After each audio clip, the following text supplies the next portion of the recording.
Neste momento nós vamos meditar na palavra do Senhor.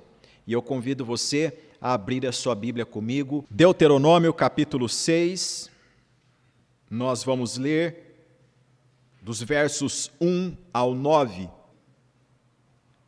Estes, pois, são os mandamentos, os estatutos e os juízos que mandou o Senhor teu Deus, se te ensinassem, para que os cumprisses na terra a que passas para possuir, para que temas ao Senhor teu Deus e guardes todos os seus estatutos e mandamentos que eu te ordeno, tu e teu filho e o filho de teu filho, todos os dias da tua vida, e que teus dias sejam prolongados. Ouve, pois, ó Israel, e atenta em os cumprires, para que bem te suceda, e muito te multipliques na terra que mana leite e mel, como te disse o Senhor, Deus de teus pais. Ouve, Israel, o Senhor nosso Deus é o único Senhor. Amarás, pois, o Senhor teu Deus de todo o teu coração, de toda a tua alma e de toda a tua força. Estas palavras que hoje te ordeno estarão no teu coração. Tu as inculcarás a teus filhos, e delas falarás assentado em tua casa e andando pelo caminho. E ao deitar-te e ao levantar-te, também as atarás como sinal na tua mão, e te serão por frontal entre os olhos, e as escreverás nos umbrais de tua casa e nas tuas portas. Até aqui. Que Deus nos abençoe com a sua palavra. Meus irmãos, hoje eu quero meditar com vocês sobre a importância do culto doméstico. Esse tema, ele não é um tema recorrente, principalmente nesses dias, porque as pessoas elas estão olhando mais para soluções externas do que aquilo que nós já aprendemos na palavra do Senhor. E quando nós olhamos para a palavra do Senhor, nós vemos algo importantíssimo, é que Deus é o Senhor da família, e que Deus ele tem planos com cada família. Deus deseja se fazer presente na sua família. Deus deseja se fazer presente no nosso casamento. Deus deseja se fazer presente entre o marido e a esposa e o marido. Deus deseja habitar na relação entre os pais e os filhos aos pais. Por isso, nós temos este mandamento da palavra do Senhor, contido com letras tão claras, de forma tão explícita, que vem para nós numa narrativa tão fácil que nós podemos meditar e aplicar dentro da nossa casa. Qual é a importância do culto doméstico? Eu não preciso fazer menção dos acontecimentos que a mídia ela trouxe nos últimos dias, do quão importante é nós meditarmos no clima da nossa família e o que nós fazemos para mudar o contexto. Nós vivemos num mundo em que todas as informações, elas chegam muito rapidamente à nossa casa. E as impressões do que é o mundo e do que é o futuro também chegam para nós e para os nossos filhos. Hoje nós temos crianças que já estão desistindo da vida. Nós temos pessoas que estão desistindo da vida de crianças. Nós temos adultos que já desistiram da sua vida e não se importam mais com a vida de ninguém, porque o mundo tornou-se um celeiro de desespero. Então, em qual ambiente é que nós podemos reclinar os ouvidos e obter palavra de vida? Somente na palavra de Deus, porque Ele é o autor da vida, porque Deus é o autor da família.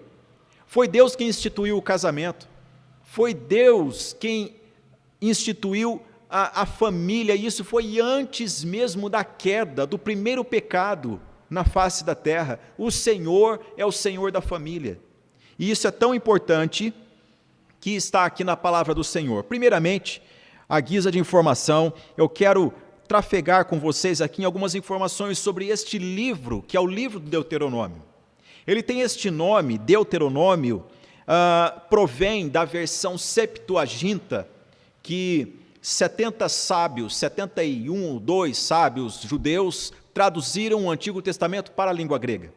E neste processo da tradução, veio este nome a partir de uma compreensão do que seria a repetição da lei. Era para dizer, este é um livro que significa repetição da lei, mas deram um nome Deuteronômio como se fosse a segunda lei. Não é este o significado do livro. O nome original em hebraico do Deuteronômio é exatamente a expressão, estas são as palavras.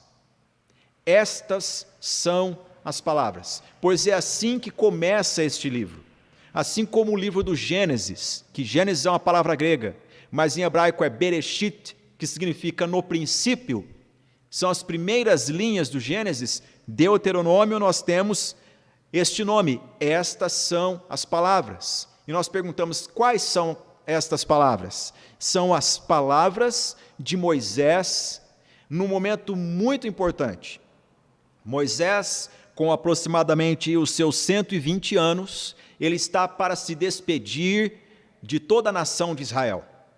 E ele caminhou com Israel por 40 anos. Desde o momento em que Deus o chamou, Moisés levou o povo de Deus até a fronteira da terra prometida. E eles estão numa região próxima à terra prometida, que eram as Campinas de Moabe, uma região fronteira, ficava próxima ao Rio Jordão. Logo após esta região ficava a cidadela de Jericó, que eles teriam de conquistar para adentrar a terra prometida. Mas antes de qualquer conquista que o Senhor lhes ajudaria, antes de qualquer empreendimento externo, Deus usa Moisés para lembrar o povo tudo quanto Deus fez com eles desde a libertação do Egito. E Deus então apresenta novamente quão importante é que as famílias estejam edificadas para adentrar na terra prometida. Não faz nenhum sentido nós olharmos para o mundo, olharmos para Jericó, calcularmos as suas muralhas, olharmos para os desafios da vida e pensarmos, um dia eu hei de conquistar, com a família desajustada. Não faz nenhum sentido também nós olharmos para um grande deserto que levou 40 anos para atravessar e bater no peito dizendo, graças a Deus eu atravessei esse deserto, mas a família está desajustada agora, hoje. Por isso, nós temos este livro que todo esse discurso de Moisés, segundo os estudiosos, dizem que levou aproximadamente pouco mais de um mês nessa região das Campinas de Moabe. Um pouco mais de um mês ele fez todo esse discurso e transmitiu para Josué e para os demais anciãos daquela geração. E neste discurso nós temos esta lembrança do que é a lei de Deus e o quanto Deus se importa em habitar no seio da família e em nossas casas. E então eu pergunto para você, falar sobre culto doméstico é importante ou não? Com certeza, porque antes do povo adentrar a terra prometida, antes das muralhas de Jericó cair, antes de qualquer empreendimento, vem esse tema, fortaleça a sua casa, reúna a sua família em volta da lei de Deus, junte a sua família em oração, junte a sua família nesse ambiente de celebração ao Deus eterno, ao Deus vivo. O que é culto? Irmãos, a palavra culto, ela significa exatamente isso, festa, celebração. E nós celebramos o quê? Celebramos a vitória de Deus, porque a história não é história humana, a história é a história de Deus. A Bíblia é um livro histórico, mas que história que conta? A história do Deus que é amor, que não abandonou a sua criatura, que veio ao encontro da sua criatura e resgatou com mão forte. Paulo escreveu isso aos Colossenses, dizendo, Ele nos tirou do império das trevas e nos transportou para o reino do Filho do seu amor. Essa é a narrativa bíblica, essa é a mensagem da Bíblia. Portanto, assim como nós acabamos de cantar do que Jesus fez, porque somente em Cristo está a nossa fé, nós temos esta mensagem que nós devemos celebrar dentro de casa. E eu tenho uma notícia muito importante para lhe fornecer nessa noite, é que não há outra alternativa. Se você não instituir o culto a Deus na sua família, a sua família vai criar ídolos. Você precisa trazer o culto a Deus na sua casa, para que a sua família não se renda aos ídolos. E quais são os ídolos? Nós temos diversos, ficaríamos aqui a noite toda listando os ídolos da modernidade. Nós temos o sexo desenfreado, a sensualidade que inspira hoje adolescentes a sair de casa para até mesmo estudar.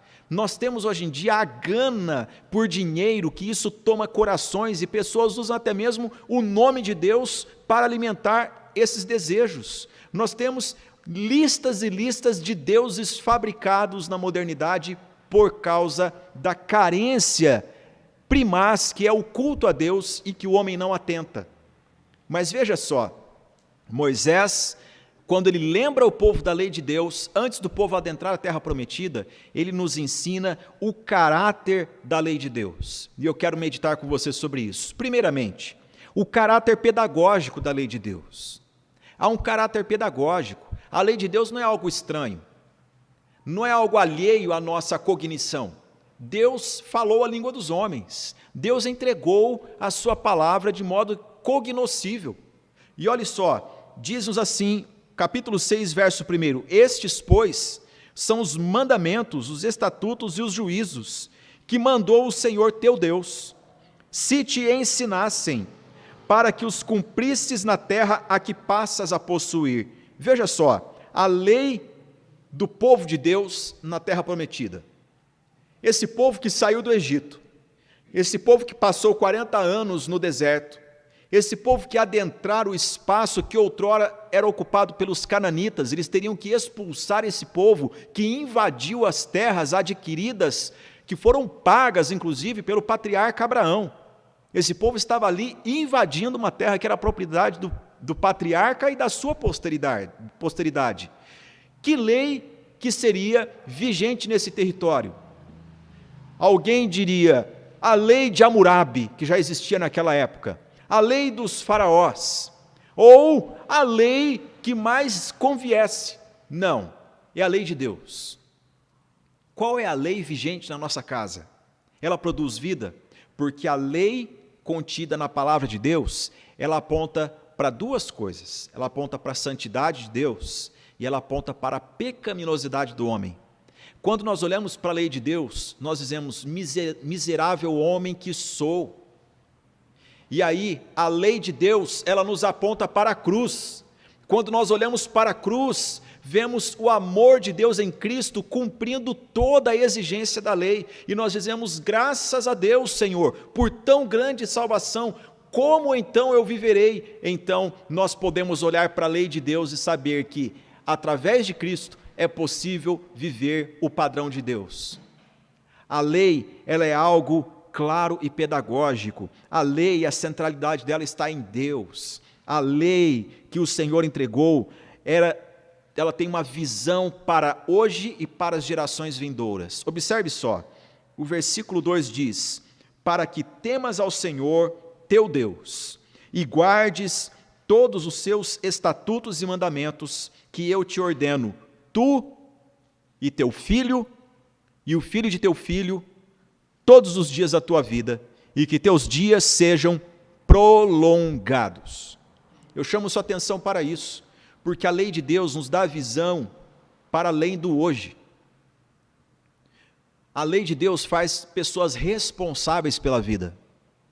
A lei de Deus faz as pessoas pensarem, o que eu faço do meu trabalho vai repercutir na minha família, consequentemente na vida da minha esposa, dos meus filhos e o filho do meu filho também.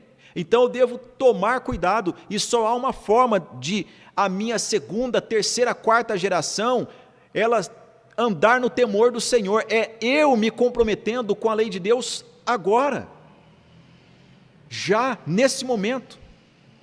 Por isso que ler a palavra de Deus é tão especial, porque você não tem uma outra literatura que trata disso. Quando você ama Deus, o amor de Deus também vem na tua direção, invade a tua vida e faz você amar a tua família, de tal modo que você vislumbre seus netos falando da tua fé, seus bisnetos falando de como Deus falava através da sua vida. Eu louvo a Deus pela forma graciosa como Ele elegeu e salvou meu bisavô em 1930.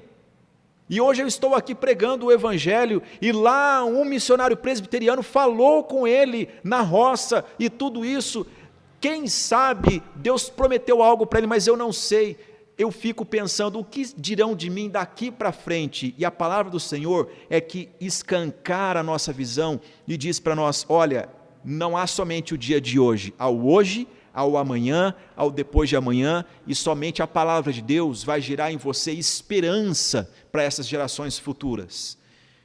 O caráter de segurança que há na lei de Deus. Veja o versículo 3. Ouve, pois, ó Israel, e atenta em os cumprires, para que bem te suceda, e muito te multipliques na terra que mana leite e mel, como te disse o Senhor Deus de teus pais. Veja só, a promessa de Deus foi a terra que eu prometo para vocês, ela mana leite e mel. Vocês adentrarão e vocês vão expulsar povos que não receberam a minha mensagem, que não temem ao meu nome. Mas não foi uma mensagem assim do tipo, vai que a vitória é ganha. Não, foi uma estrutura, uma convicção, um caráter santo nesse povo, ao ponto de saber que o trabalho, a condição familiar, tudo isso teria segurança. Eu faço uma pergunta para você. Você tem, fora da palavra de Deus, uma referência de segurança como essa? Não temos, né? Em nenhum outro lugar.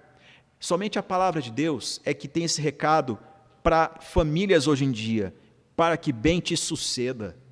Se você temer a Deus, o bom sucesso virá a você. Isso não quer dizer uma vida extremamente próspera e louros na sua cabeça sempre, não, porque a vida do justo é comparada como a árvore, no Salmo 1, que no devido tempo dá os seus frutos, cuja folhagem não murcha. Essa árvore, ela passa por estações. Há estações que as folhas caem, mas as raízes se fortalecem. Nem tudo são flores e frutos. Há estações. E eu chamo a sua atenção agora para o terceiro caráter da lei de Deus que Moisés nos ensina. É o caráter prático e valioso da lei de Deus. A partir do versículo de número 4, ele está lembrando esta geração que o ouve da mensagem que os pais deles já tinham ouvido. Então, Moisés disse no final do versículo 3, como te disse o Senhor, Deus de teus pais. Ouve, Israel, o Senhor nosso Deus é o único Senhor, não há outro, somente Ele. E olhe só, amarás, pois, o Senhor teu Deus, de todo o teu coração, de toda a tua alma e de toda a tua força. Envolva-se no culto a Deus com tudo o que você é e possui. É isso que está sendo dito aqui. Ame a Deus. Ame a Deus. Deus é uma pessoa. Deus não é algo misterioso. Deus é uma pessoa que se relaciona. Você pode amá-lo profundamente e também ter convicção do amor de Deus hoje. E debaixo dessa convicção, nós aprendemos o caráter prático da lei de Deus. Versículo 6, estas palavras que hoje te ordeno estarão em qual lugar? No teu coração. Estarão no teu coração. O coração, na Bíblia, em especial no Antigo Testamento, quando fala sobre o coração, não é o órgão que nós carregamos no peito, mas é a centralidade da vida. É a sede da nossa vida. Nós temos essa sede, que tudo emana dali, porque é para ali que tudo aflui também. Então, quando fala de todo o coração, é este cerne da vida que todos nós possuímos. E eu faço agora uma metáfora com vocês aqui. Todos vocês já tiveram aquela experiência de um passeio num parque, ou então na roça. E eu me lembro das viagens que eu fazia para o Mato Grosso com a minha família, e o medo que eu tinha de serpentes. E eu era muito bem advertido para não ficar sozinho nos pastos, pois o perigo era real. E eu me lembro das aulas que eu tinha de biologia, que diziam sobre o que fazer com a pessoa se ela fosse picada por uma serpente. A preocupação é o veneno chegar aonde? Ao coração. Faz-se uma atadura, um torniquete, prende. Era assim que as figuras diziam. O tratamento pode ser outro, não sou especialista. Mas toda a preocupação era retardar a corrente sanguínea para que este elemento, esse veneno não atinja o coração. Com isso eu chamo sua atenção para o seguinte: as famílias hoje elas não estão prestando atenção que a serpente ela está inoculando o seu veneno em muitas pessoas e esse veneno está chegando no coração. Há muitas famílias que por rejeitar o culto a Deus e a palavra de Deus, elas permitem que a serpente inocule o seu veneno e desgrace com a vida de pais e filhos, filhos e pais. E o coração foi feito por Deus para que a sua palavra preencha. O coração é esse recipiente que absorve a palavra de Deus. A palavra de Deus ela não é algo para ocupar o intelecto humano apenas, para satisfação de entendi. Ela gera vida, ela traz ânimo, ela refrigera, como Davi disse no Salmo 119, o capítulo mais extenso da Bíblia é uma ode à palavra de Deus, onde Davi diz, se não fosse a tua lei, eu há muito já teria perecido. Davi tinha pessoas sugerindo para ele se matar, Davi tinha depressão, Davi tinha angústias infernais, Davi tinha a alma dele no cárcere muitas vezes, mas ele disse, o que me consola é que a tua palavra me vivifica. E eu digo para você, onde foi que Davi aprendeu isso? Dentro de casa.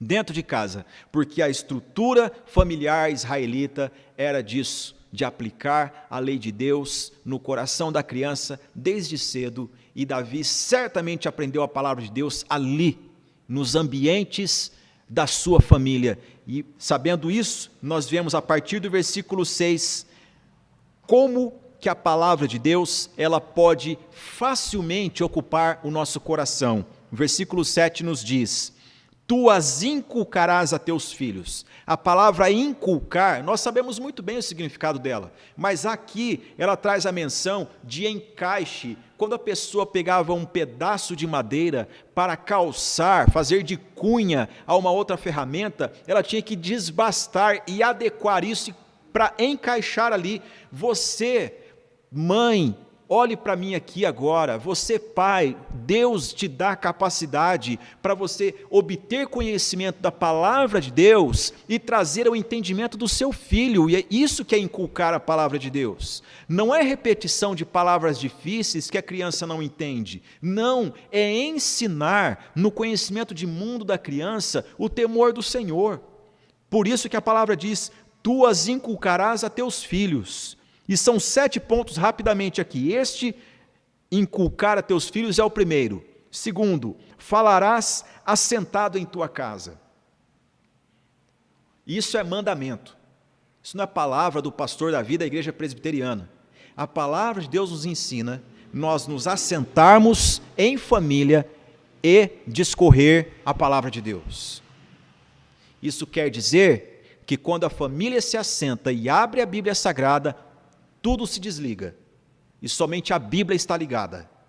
Nós precisamos dar razão à Bíblia e voltar aos antigos marcos. Por que as famílias estão padecendo? Porque deixaram os antigos marcos que os nossos pais um dia tiveram.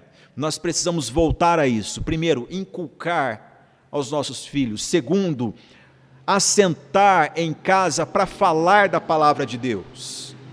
Terceiro, andando pelo caminho. Andando pelo caminho. Eu tive uma experiência maravilhosa na minha adolescência, que certa vez um homem da igreja, ele precisava fazer uma viagem em uma cidade vizinha a Campinas, e ele me convidou para aquela viagem. Era uma viagem de apenas 10 quilômetros, foi rápida a viagem, mas foi a ocasião que ele teve para discipular-me naquele dia em especial, e ao final do dia eu voltei coração grato e recebi uma mensagem dele: muito obrigado pela oportunidade que você me deu de eu compartilhar a palavra de Deus contigo. Sabe, nós precisamos voltar a essas práticas. Eu vou a algum lugar, eu vou chamar meu filho, eu vou chamar alguém da família, eu vou levar comigo, e neste percurso eu vou dar um jeito, eu vou falar do amor de Deus, eu vou falar das grandezas de Deus. Se isso está no meu coração, não pode ficar comigo só, eu vou compartilhar com a minha família. É isso que Moisés está falando para o povo de Israel. Pelo caminho, fale da palavra, ensine a palavra, ao deitar-te. Quais são as histórias que você conta para seus filhos antes deles dormirem? É possível você contar as grandes histórias da Bíblia e ensiná-los ali, para que eles sonhem confiando no Deus que os ama e não nos folclores. Nada contra as histórias que nós aprendemos na cultura e na literatura, mas nós precisamos colocar padrões. A Bíblia está acima de tudo isso. E isso em segundo plano. A Bíblia é o texto que me guiará à beira da cama com minha filha e com meu filho. A palavra também nos ensina ao levantar-te. Levantou, o que fazer? Medite na palavra. E tudo isso aqui está no contexto família, dentro de casa. Próximo ponto que Moisés diz ao levantar-te, e depois ele fala algo interessante.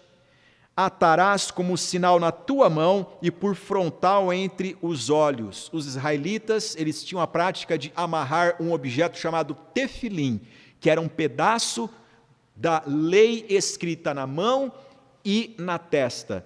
É sobre isso que estamos falando? Não. Porque nós temos contato com o livro todo em nossa casa. Aquele tempo eles não tinham. Nós podemos trazer o texto diariamente para nossa casa e não fazer outro uso dele, porque o objetivo é o quê? O coração. Se ele chegar ao coração, não precisa estar na epiderme. É o coração o objetivo. E por último, Moisés diz: as escreverás nos umbrais de tua casa e nas tuas portas. Nós precisamos voltar à alegria de trazer a palavra de Deus para as nossas casas neste padrão. O que quer isso dizer, pastor? É a mezuzá que as pessoas estão lembrando e trazendo? Não, não é sobre isso. Respeito à cultura judaica, descendo deles, mas eu não tenho essa prática. Por quê? O importante é que o ambiente da minha casa esteja povoado com a palavra de Deus. É sobre isso que Moisés está dizendo. Quando nós entendemos o que Deus deseja que seja a nossa casa, nós perguntamos: mas qual a referência que eu tenho para trazer tudo isso para praticar hoje em dia, sendo eu um cristão? É que Jesus cresceu num lar assim. Jesus cresceu numa casa que certamente praticava tudo isso. Porque nos diz a palavra de Deus que quando Jesus nasceu, ao 8º dia, ele foi circuncidado. Isso quer dizer que José o tomou e o levou até uma autoridade da lei judaica e disse: ele se chamará Jesus, e ali foi circuncidado. Diz-nos a palavra do Senhor que ele aos 12 anos foi levado ao templo.